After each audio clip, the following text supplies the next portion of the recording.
Hi friends, welcome to my channel Shantisri recipe studio. ఈ వీడియోలో నేను మీకు టూటీ ఫ్రూటీ కేక్ని చూపించబోతున్నానండి. ఇది చాలా ఈజీగా టేస్టీగా ఎలా ప్రిపేర్ చేసుకోవాలో చూపిస్తాను నేను. టూటీ ఫ్రూటీతో పాటు కొంచెం డ్రై ఫ్రూట్స్ కూడా యాడ్ చేసి ప్రిపేర్ చేశానండి. నేను ఈ కేక్ అయితే చాలా డెలిషియస్గా వచ్చింది. ఇంకా లేట్ చేయకుండా ప్రాసెస్లోకి వెళ్ళిపోదాం. టూటీ ఫ్రూటీ కేక్ని ప్రిపేర్ చేసుకోవడానికి ముందుగా మనం ఒక బౌల్లో పావు కప్పు వరకు టూటీ ఫ్రూటీ, మీకు ఇష్టమైతే డ్రై ఫ్రూట్స్ని కూడా యాడ్ చేసుకోవచ్చండి. యాడ్ చేసుకొని ఇందులో 1 టీ స్పూన్ వరకు మైదా పిండిని కలిపి ఇలా మిక్స్ చేసుకోవాలి.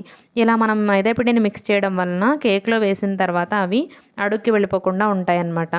ఇలా టూటీ ఫ్రూటీని పక్కన పెట్టేసుకొని కేక్ టిన్ని తీసుకొని దీన్ని గ్రీస్ చేసుకోవాలి. గ్రీస్ చేసుకున్న తర్వాత దీంట్లో కొద్దిగా మైదా ఫ్లోర్ని వేసి డస్ట్ చేసుకోవాలి. డస్ట్ చేసుకున్న తర్వాత దీన్ని పక్కన పెట్టేసుకొని ఇప్పుడు మనం మిక్సింగ్ బౌల్లో ఒక జల్లెడను ఉంచుకొని దీంట్లో 1.5 కప్ వరకు మైదాని తీసుకోవాలి. మనం 1.5 కప్ వరకు మైదాని తీసుకున్నాం కదా. 1.5 కప్ మైదాకి 3/4 కప్ వరకు షుగర్ పౌడర్ అవసరం అవుతుంది. 3/4 కప్ షుగర్ పౌడర్ని కూడా ఈ మైదాతో పాటు మనం ఈ జల్లెడలో వేసుకొని ఒక పావు టీ స్పూన్ వరకు వంట సోడా, అలాగే 1.5 టీ స్పూన్ వరకు బేకింగ్ పౌడర్ని యాడ్ చేసుకోవాలి. యాడ్ చేసిన తర్వాత జల్లించుకోవాలి. మైదా పిండితో పాటు ఇవన్నీ కూడా మిక్స్ అయ్యేలాగా మనం జల్లించుకోవాలన్నమాట. జల్లించేసుకున్న తర్వాత ఇందులో రిఫైన్డ్ ఆయిల్ని యాడ్ చేసుకోవాలండి. మనం ఇక్కడ 1.5 కప్ మైదా తీసుకున్నాం కదా. 1.5 కప్ మైదాకి 1/2 కప్ రిఫైన్డ్ ఆయిల్ని యాడ్ చేస్తున్నాను నేను. రిఫైన్డ్ ఆయిల్ని కొద్దిగా యాడ్ చేసుకుంటూ మిక్స్ చేసుకోవాలి. లంప్స్ ఏమీ ఫామ్ అవ్వకుండా మిక్స్ చేసుకోవాలండి. ఉండలు కట్టకుండా మిక్స్ చేసుకోవాలి. రిఫైన్డ్ ఆయిల్ 1/2 కప్ తీసుకున్నాం కదా. రిఫైన్డ్ ఆయిల్ 1/2 కప్ తీసుకొని మిక్స్ చేసిన తర్వాత దీంట్లో 3/4 కప్ వరకు మిల్క్ అవసరమవుతాయండి. 3/4 కప్ వరకు పాలని కొంచెంగా యాడ్ చేసుకుంటూ కన్సిస్టెన్సీని అడ్జస్ట్ చేసుకుంటూ మిక్స్ చేసుకోవాలి. కేక్ బ్యాటర్ కన్సిస్టెన్సీ వచ్చేలాగా మిక్స్ చేసుకోవాలన్నమాట.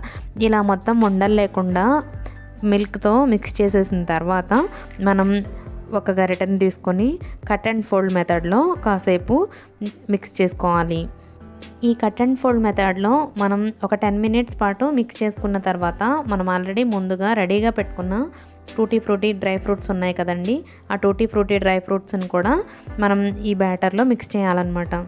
మనం ఆల్రెడీ టూటీ ఫ్రూటీలో కొద్దిగా మైదా మిక్స్ చేసాం కాబట్టి ఇలా కేక్ బ్యాటర్లో వేసినా కూడా టూటీ ఫ్రూటీ కానీ డ్రై ఫ్రూట్స్ కానీ అడుగున వెళ్ళి చేరకుండా ఉంటాయండి. మధ్యలో మనం కేక్ తినేటప్పుడు అక్కడక్కడ తగులుతూ మంచి టేస్టీగా ఉంటాయన్నమాట. టూటీ ఫ్రూటీని కూడా యాడ్ చేసిన తర్వాత ఒకసారి మిక్స్ చేసుకొని ఒక 1/2 స్పూన్ వరకు వెనిలా ఎసెన్స్ని కూడా యాడ్ చేసి బాగా మిక్స్ చేసుకోవాలండి. మిక్స్ చేసిన తర్వాత మనం ముందుగా డస్ట్ చేసి పెట్టుకున్న కేక్ మౌల్డ్ ఉంది కదా, ఇందులోకి కేక్ బ్యాటర్ అంతటిని ఇందులోకి తీసేసుకోవాలి. తీసుకున్న తర్వాత 1-2 సార్లు ట్యాప్ చేయాలి.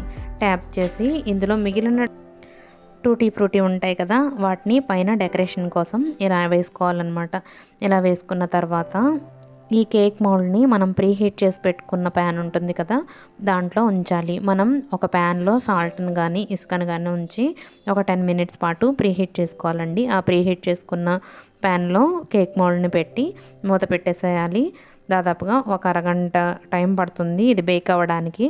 టైం చెప్పే కన్నా కూడా మనం ఏదైనా టూత్ పిక్ కానీ స్పూన్ కానీ లోపలికి ఇన్సర్ట్ చేసామంటే అది క్లియర్గా బయటకు వచ్చేస్తే కేక్ బేక్ అయినట్టు. మనం రెగ్యులర్గా కేక్స్ కూడా అట్లనే చూస్తుంటాం కదా, అదే ప్రాసెస్లో ఇది కూడా మనకి క్లియర్గా వచ్చేసింది కదండి టూత్ పిక్ అనేది.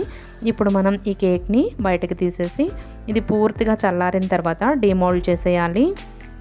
డీమోల్డ్ చేసి ఇంకా పీసెస్గా కట్ చేసుకొని సర్వ్ చేసుకోవడమే. ఈ టూటీ ఫ్రూటీ కేక్ అయితే మనకి చాలా తక్కువ టైంలో అయిపోతుందండి. ఇంగ్రీడియంట్స్ కూడా ఎక్కువ అవసరం లేదు. టేస్ట్ కూడా చాలా బాగుంటుంది. ఈ వీడియో మీకు నచ్చినట్లయితే ఒక లైక్ చేయండి. అలాగే ఇలాంటి ఇంట్రెస్టింగ్ వీడియోస్ కోసం మా ఛానల్ని సబ్స్క్రైబ్ చేసుకోండి. Thanks for watching.